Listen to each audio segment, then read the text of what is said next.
Hello everyone, and welcome back to yet another lecture or video lecture presentation in this series having to do with nature protection. This is number 6 in a series, and this one has to do with the EU system for nature protection, which is often referred to as Natura 2000.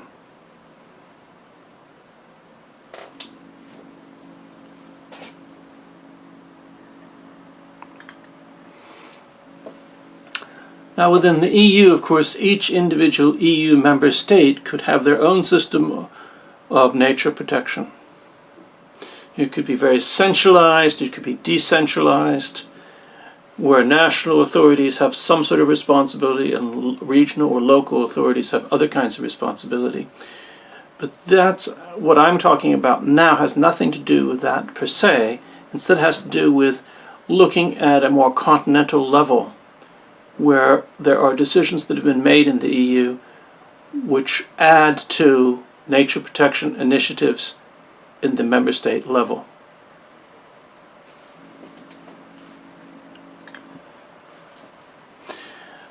Natura 2000 is the name which, where we have 2 EU directives that together fall under this title. And in some countries you can have national parks, you can have nature preserves and so forth, and then you have Natura 2000 areas that have come about as the result of decisions taken within the EU.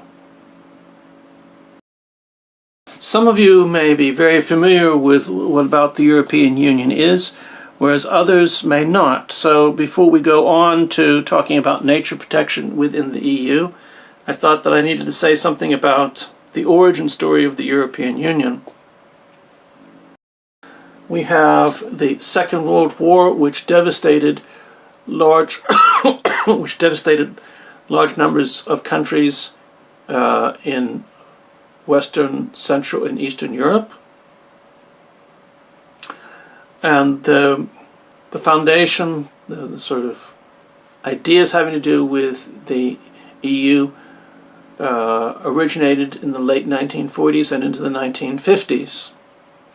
And there were a series of decisions made where a series of countries came together and agreed to establish supranational organizations that would have decision-making authority that those countries would have to abide by. At the time there was no European Union as we understand it today. There was, for example, a community having to do with metal production and coal, and there were other decisions that were made. The idea here was that if you integrated some industrial production in one country into the industries in another, then a particular country, country A, if it attacked country B, would essentially be attacking your own economy. And therefore it would be counterproductive. So the idea here was that there would be an economic integration project with some industrial sectors and other sectors, and by this no one would want to attack each other, and therefore it was ultimately some sort of a peace project was the idea, at least at the time. We're back in the 1940s, 1950s, 1960s. So in the beginning, the EU had nothing to do with environmental issues, nothing at all. And in fact, the EU was not allowed to work with environmental issues until we come to 1979, where we have an agreement which is called the Single European Act, where the member states in the EU at the time, or what becomes the EU in the future, reach an agreement where they decide to give up some of their sovereignty in some areas, where they are permitting the EU to work with environmental issues, because in part there were cases where there might be environmental issues that might be better dealt with at a more continental level as opposed to within each individual member state. Additionally, with the efforts at economic integration and harmonization having to do with some economic matters, production, agriculture, industry, and so forth, I mean, as some example, solid waste has an environmental problem, and so there was an understanding within the EU Commission that sooner or later they're going to have to start to work with some environmental issues, because the environmental issues have connections to the economic integration, and economic integration wouldn't be possible without having the possibility of a complete economic integration wouldn't be possible without the Commission having the possibility to also work with certain environmental issues. And then there was just the understanding that certain issues, individual countries would not be entirely successful working with that. So we have what was referred to at the time the Single European Act, which strengthened areas of, which added areas of collaboration, and also gave EU or institutions certain initiatives, certain powers that governments gave up some of their sovereignty to the EU to a greater extent than had been the case before.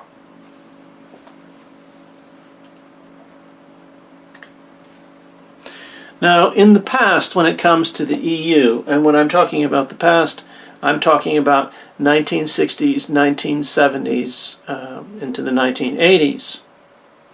In the past, all EU member states, they retained their defense, police, monetary policy, whereas the EU grew in areas that would be considered somewhat softer policy areas, either economics or maybe standards or collaboration having to do with, say, higher education.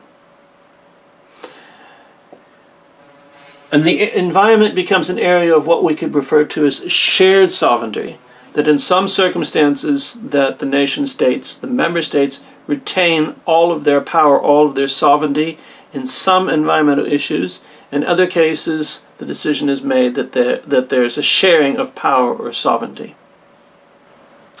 And what we will see as we continue here, that nature protection at the EU level involves, on the one hand, both the EU Commission as well as environmental protection governmental agencies and ministries in member states.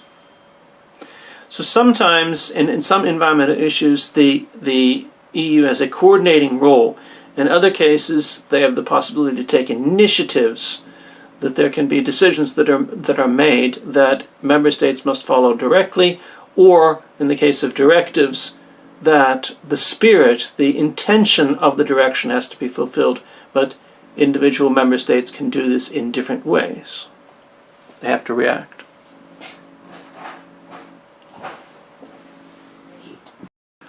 So let's look at the Birds Directive, or the Bird Directive. This is from 1979, and it was one of the very first EU environmental decisions ever made. We recall the Single European Act was from 1979, so this is something that happened right away. It came into force in 1992 because of a directive, because each country that is a member state, when there's a directive, that there's a certain amount of time that you have to make changes in your country to fulfill the requirements of the directive. Now the Birds Directive, and sometimes it doesn't say Birds Directive if you read it, sometimes it says Bird Directive. It's been amended, for example, in 2004, and one of the reasons for that is that when new member states join the EU, there could be new bird species which are considered worthy of protection that didn't exist in the previous member states. There could be habitats, specific kind of habitats, that might be deemed as important for these new bird species. So as of 2024, this year, the Bird Directive from 1979 is about 45 years old, and if you would read the directive itself, some of the language might seem to be maybe slightly out of date. I don't want to say not modern, but we have another kind of understanding of certain environmental problems now compared to 1979, and perhaps the Birds Directive needs to be amended and updated. That's something I'm going to bring up a bit later. The purpose of the Birds Directive is to protect all wild birds and their habitats. And this is done by member states establishing so-called special protection areas, or SPAs, SPAs. The intention is that all wild bird species should be protected, but there's an emphasis on those that appear in a list, and the list is called Annex 1. The EU itself doesn't do all that much. The EU coordinates and places some sort of pressure on the member states, but the responsibility is solely on the member states to fulfill the directive by establishing these SPAs. And the SPAs have to be large enough and have a good enough habitat and the possibility to maintain the habitat, to create new habitats. But also having land use and water use planning procedures so that plans and projects do not negatively impact on the SPA and the bird populations there.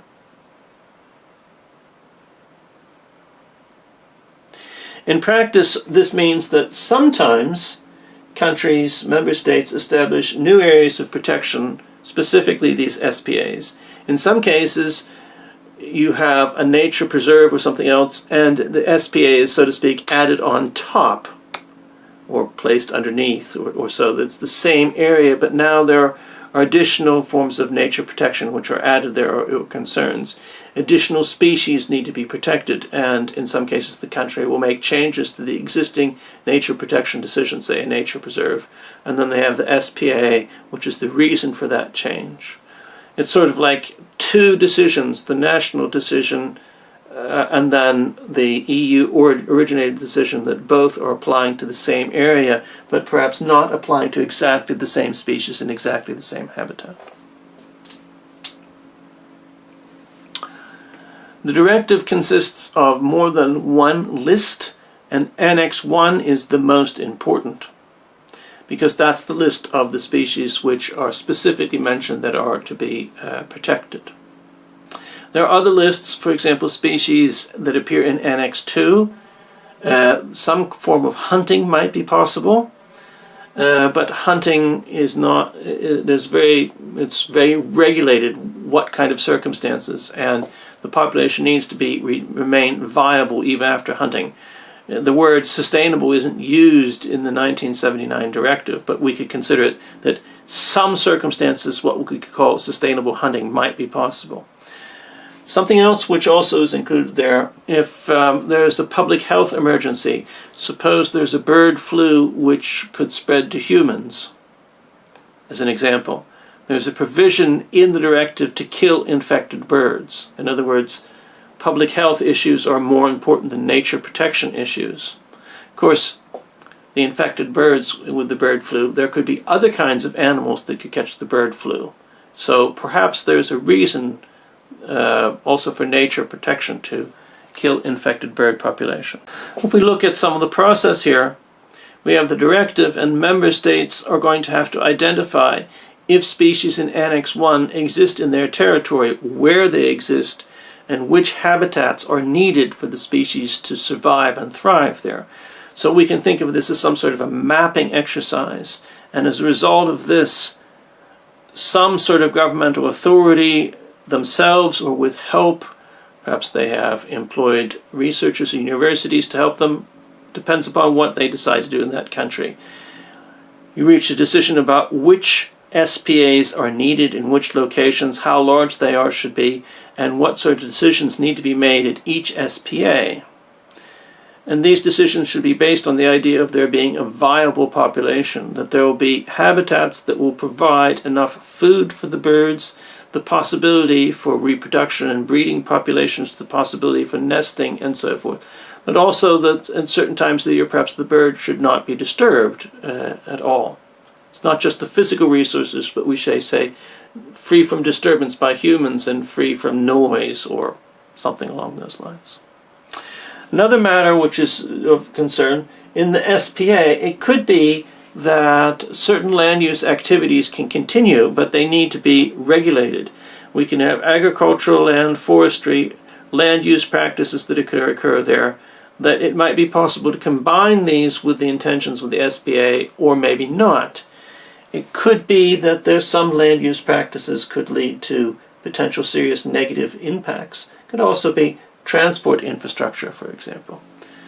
And so in the SPA and in the land immediately around the SPA, or the water immediately around there, are there planning practices that could have potential serious negative impacts? Are there projects?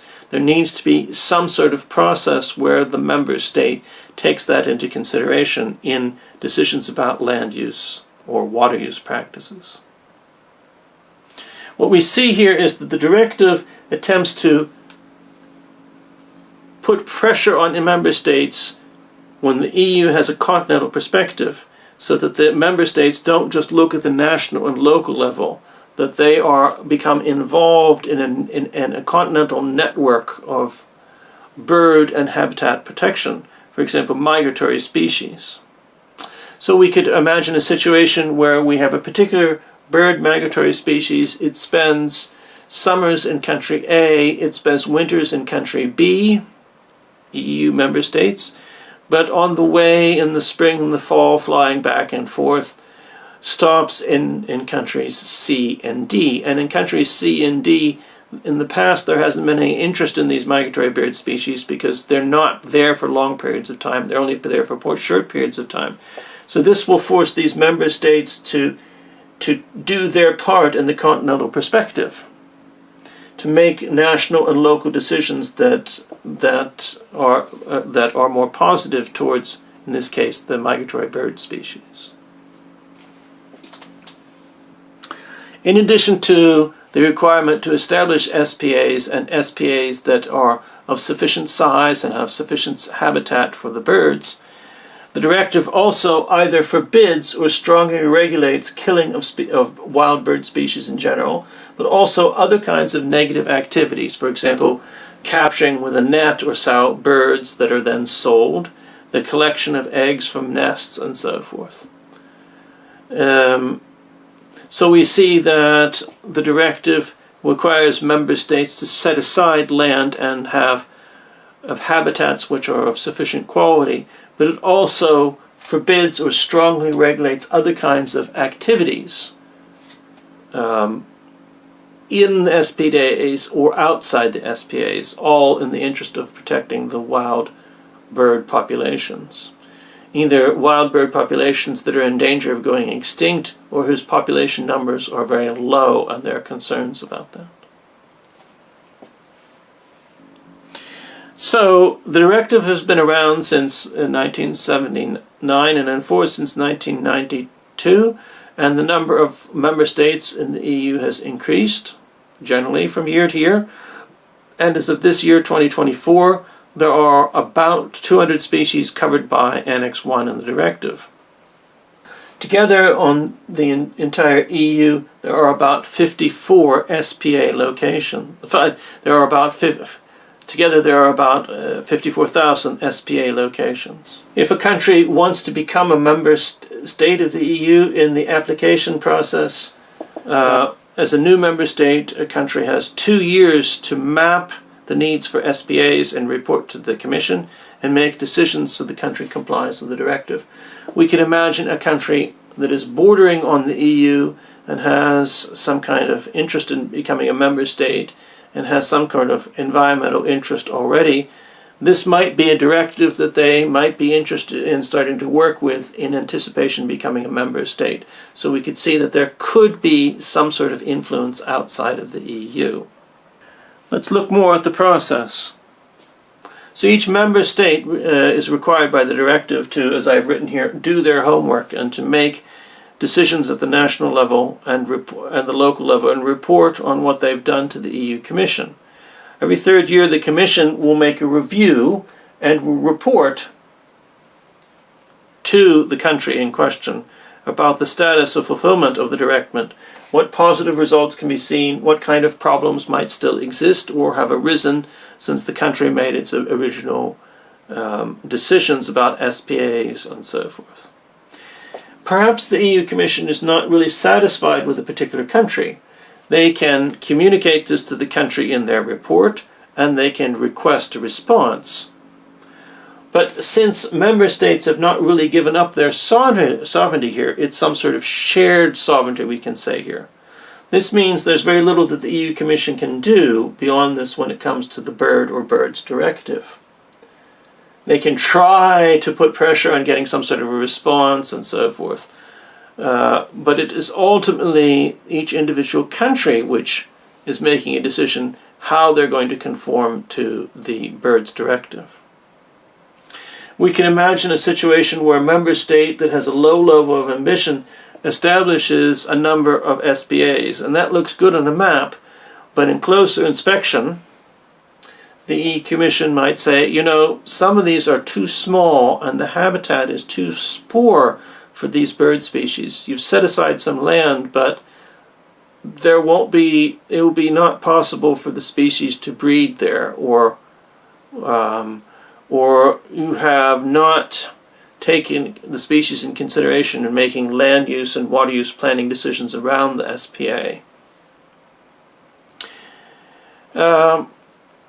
Poorer countries might view this, perhaps the SPAs, as some sort of a luxury. We have other things that are important to do. We can't afford this. But there are EU funds. There are no Bird Directive EU funds specifically, but there are funding programs, or as they're sometimes called, schemes within the EU, where regional governmental authorities or local governmental authorities together with, say, NGOs can apply for money to work on an SPA to improve the habitat or whatever would be needed to be done. That can be a goal that could be included in some of those funds. So money shouldn't be a problem. It would be more a question of the level of ambition and how conflicting interests maybe could somehow be solved in a particular place. If the country feels that there are conflicting interests between the Birds Directive and other things that the country wants to do in terms of its national objectives in that particular location.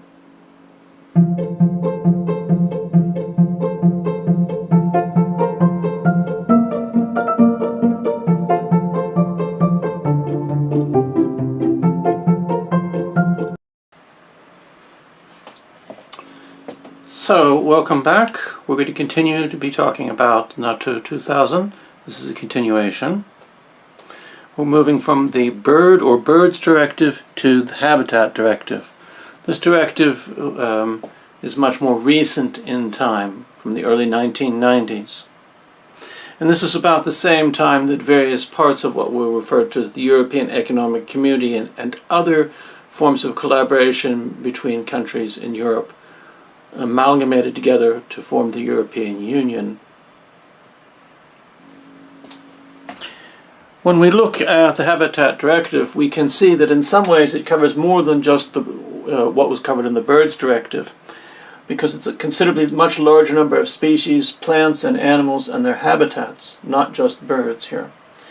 And at first glance, one, perhaps you, might say, well, why couldn't they just replace the Birds Directive with the HABitat Directive, maybe have some sort of a subsection just dealing with birds? Well, one of the reasons that didn't happen was that the Birds Directive was established during a time before the EU existed in our understanding of the EU today, a predecessor to the EU, where more power was reserved or kept in member states as opposed to the present day, which is 2024, or even the 1990s.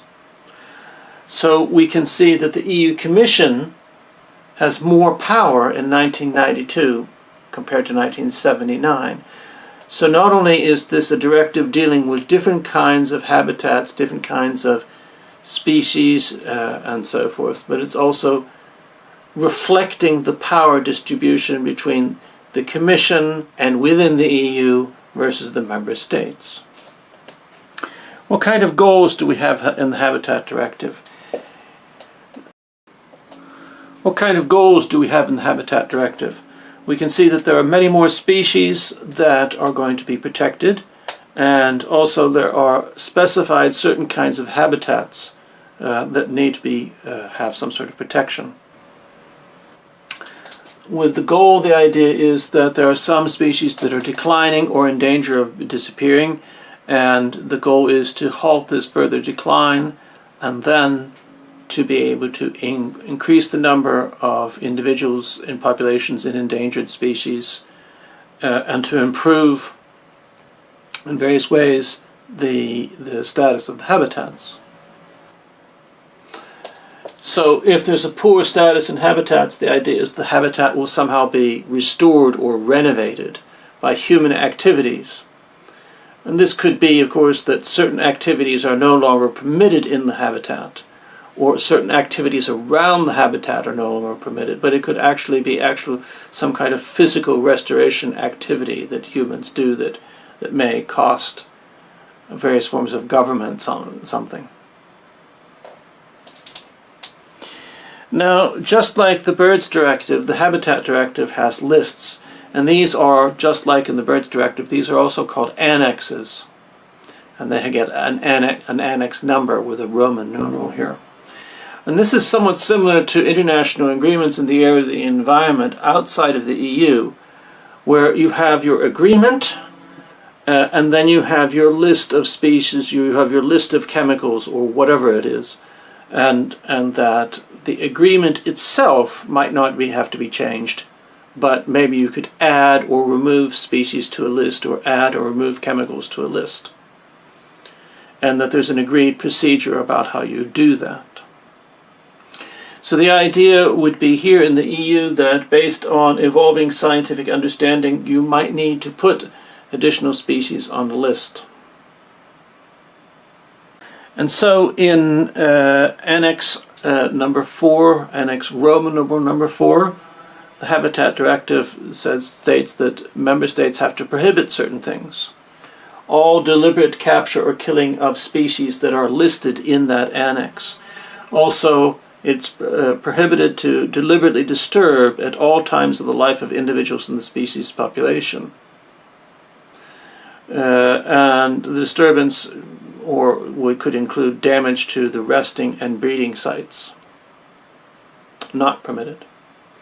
Also, something which is not permitted, no collection of eggs. And some people might say, listening to this, well, wait a minute, the Bird Directive said the same thing. Yes, but reptiles are included, and reptiles lay eggs as well.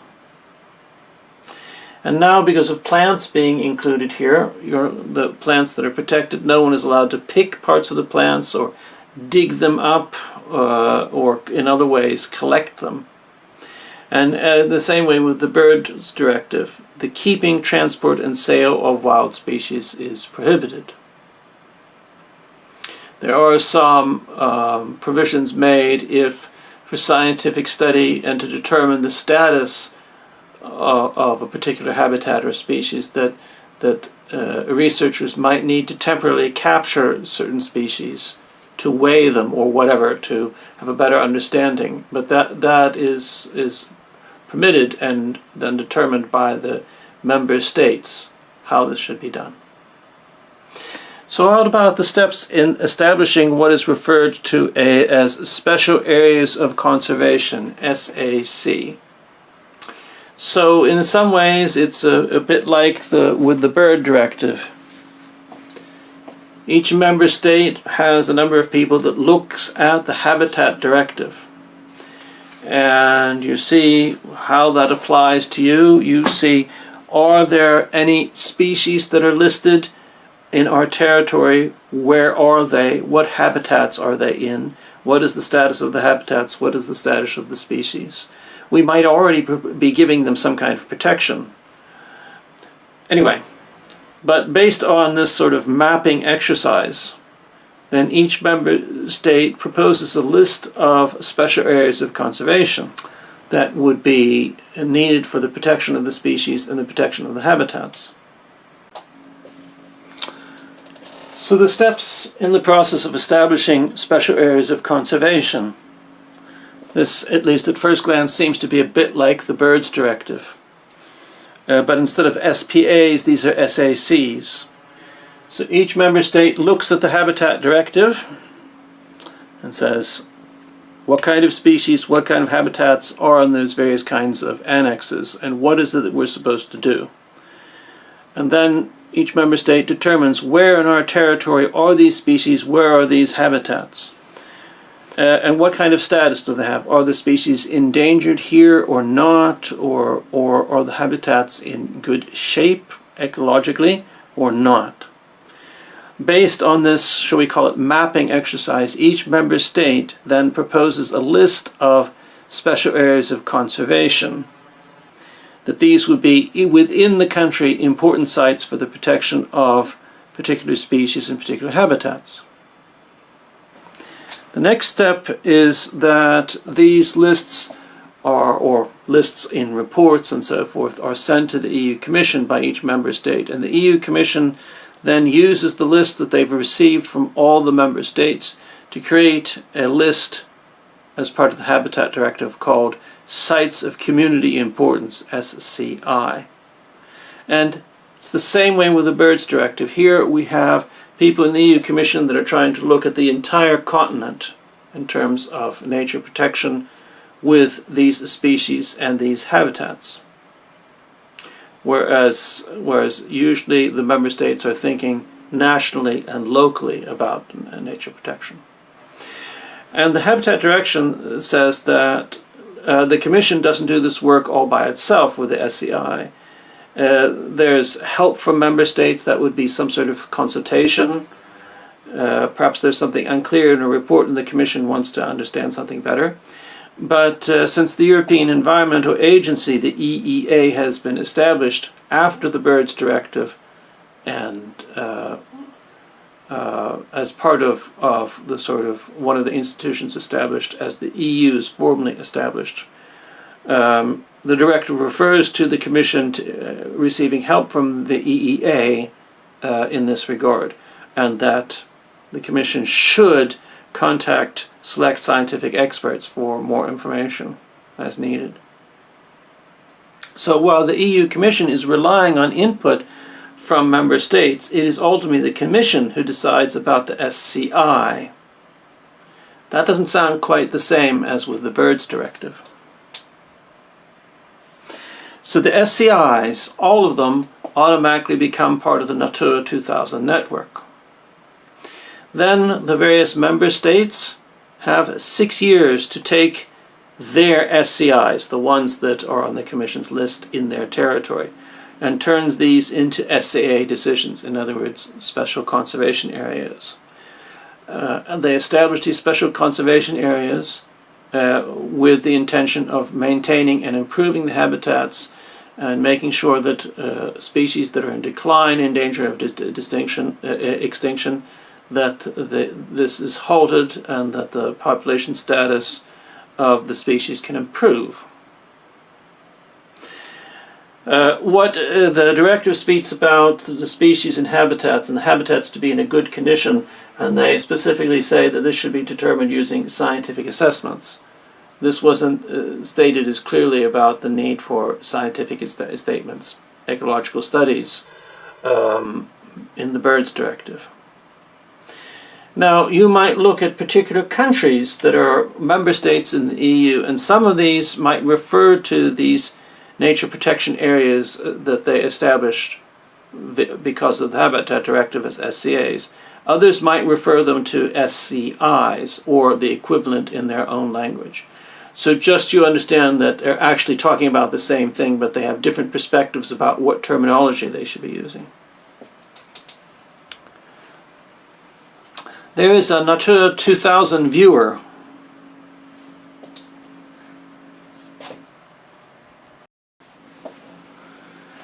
And so we can see Finland here from part of the Natura 2000 viewer. We can see that when it comes to the Bird Directive and when it comes to the HABitat Directive, that the overwhelming amount of space in Finland which is occupied by this is in the very northern parts of Finland. We see some locations along the coast here and there. There are lakes, a large number of lakes there. This doesn't necessarily mean that there's no nature protection in the southern and central parts of Finland. It's just that there's nothing which meets the criteria in the directives or has been prioritized enough. There could be other forms of national nature protection in other places in Finland. I'm sure there are. It's just that it doesn't show on this map. Let's move on to another country, Poland. The map setting, the language setting was in Swedish. That's why the names don't say Poland or so. Similar kind of situation here. We see particular places in the country where there are SCAs and SPAs from both directives. There doesn't seem to be all that much here, but there could be other national forms of nature protection that are there as well. Moving on to a fourth country, Romania.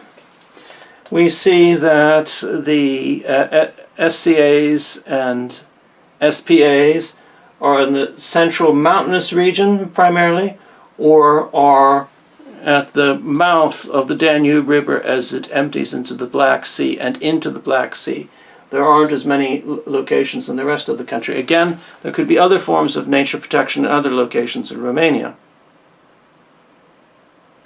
Just because a particular country has more or less Natura 2000 areas doesn't necessarily mean how much nature protection there is in the whole country, because of national level decisions based on national level priorities. Here, France. I had to include other countries around because of Corsica being part of France. And then we can see extending out into the Bay of Biscay and out into the Atlantic, there are some rather sizable areas in the ocean or the seas that are presumably SCAs and not SPAs because of the HABitat Directive. There are some specific locations where there's a lot that's taking place, and then other places there doesn't seem to be as much EU-level protection, nature protection taking place in France. And so it will be possible using the viewer to go down and look at particular locations, and you could explore that if you find something of interest there. As I was saying before, we can see some sort of a balance and power between the member states and the EU Commission when it comes to taking initiatives and deciding about the details and the protection areas in these directives. In the Birds Directive, the member states decided how to comply with the directive. And the Commission had little to no power over member states. If the Commission feels the member states' work is unsatisfactory or the specific SPAs are not good enough, the Commission really can't do all that much. In the HABitat Directive, the Commission established the SCI, which then must become SCAs, meaning the Commission has relatively more power vis-a-vis the member states. This is an area of shared sovereignty. Nature protection is something which can take place both at a national and subnational level and an EU level, and we can see here that even at the EU level there is some sort of collaboration or whatever word we want to use there, that there has to be some sort of working together in a form of shared sovereignty which is taking place. So previously some of the slides that were more green had to do with the HABitat Directive, and now when we're moving away from the directives and looking about how the directives and Natura 2000 have come to fit into other kinds of decisions within the EU. The EU has a biodiversity strategy since a number of years ago, and the biodiversity strategy has connections with the EU Green Deal, which was established during the von der Leyen first presidency of the EU Commission. And the Green Deal is a term used to describe a series of plans, action, to decisions, and the goal is that the EU will achieve climate neutrality by 2050. But the EU's biodiversity strategy is more than just the Natura 2000 network and the directives which form the Natura 2000 network. There's also an understanding which seems to be growing, thinking about nature protection at the EU level, that if we lose apex predators or otherwise large carnivores, this reflects on the whole habitat. A loss of habitat or a denigrated habitat, insufficient prey, fragmentation of the habitat, land use changes, all of this can lead to too few large carnivores, and that's a sign of the ecological health of the area, which is why the EU is very concerned about a number of the larger carnivores in some parts in EU countries. And here I am in Sweden, which internationally for decades has had a reputation of being a pioneer in the area of the environment, and the EU Commission thinks that Sweden is not doing enough to promote the population of wolves in the country, and there's a conflict that's taking place there. It turns out that maybe Sweden isn't as environmentally friendly as it's made out to be in some circumstances. What a shock. What other matters are part of the EU Biodiversity Strategy?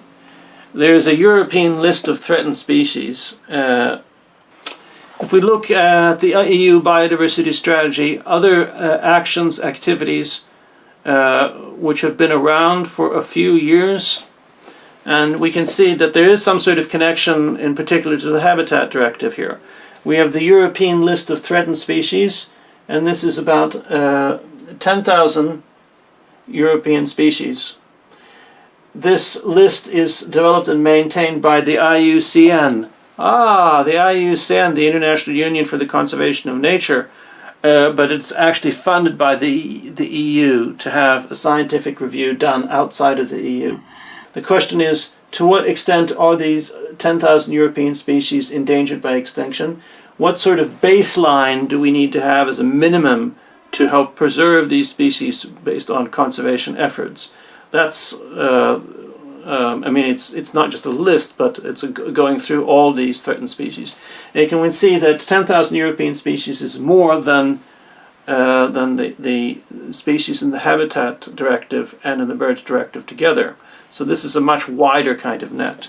And then we have the European list of habitats, a similar kind of idea that has been published since 2016, and there are more habitats that are covered in this list than in the HABitat Directive.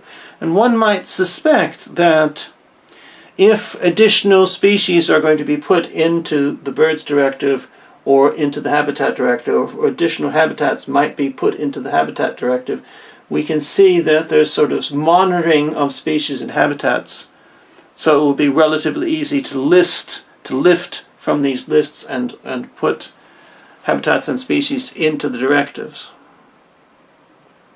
Up until this point, I've been talking about Natura 2000 areas, often thinking about them as being in nature, because the Birds Directive has to do with wild birds and so forth. But particularly the Habitats Directive, it isn't necessarily the case that the areas in question and the goals have to be in distant nature. And in fact, sometimes they could even be in urban areas if there's a particular species or habitat for that species which needs to be maintained. And I bring this up in another video lecture presentation on this channel called 4 Parks in Lund, Sweden.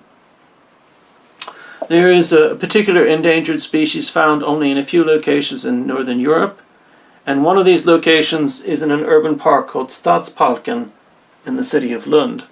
And there's a small part of the park which is managed in a particular way than the rest of the park to help fulfill Natura 2000 goals, and in this case it's the Habitat Directive. What about climate change in Natura 2000? Well, global heating was really not part of either directive. Obviously in 1979 there wasn't all that much talk about climate change, global heating, and the connections between biodiversity, nature preservation, nature protection and global heating were maybe not so strong in many people's mind at that time.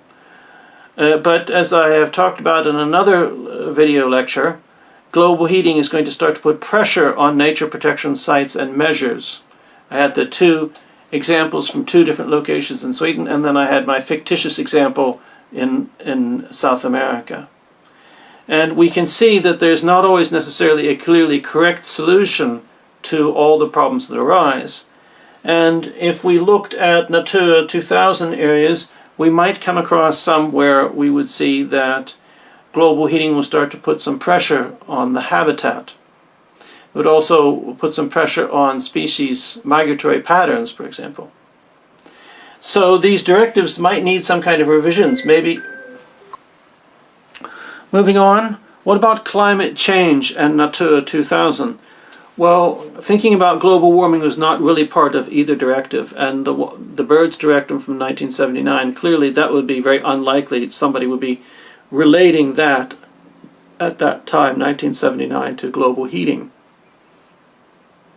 But as I talked about and gave examples in another video lecture having to do with nature protection, with two specific examples, one in southern Sweden and one in north-central Sweden, we could see how global heating will start to put pressure on nature protection sites and nature protection measures.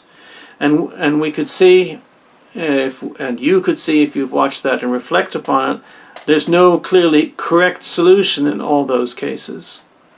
I talked about potential solutions, what one could do, and then also how you try to solve this problem also reflects on what you think nature is and what is worth protecting. So if that's the case there in that previous lecture, then obviously that would be the case with a number of Natura 2000 sites in a number of EU member states. So maybe there's a need for some sort of revision. Perhaps the directives need to be revised. Perhaps member states and the Commission need to look at all the SPAs and SCAs and be prepared to update decisions given climate change. Sounds like a lot of work, but it might be necessary.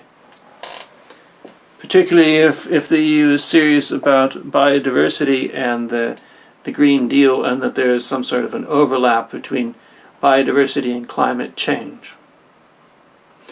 So, I'm going to have not me talking the last few slides. I'll just show some slides as sort of like a summary of what I've talked about. Here are the references.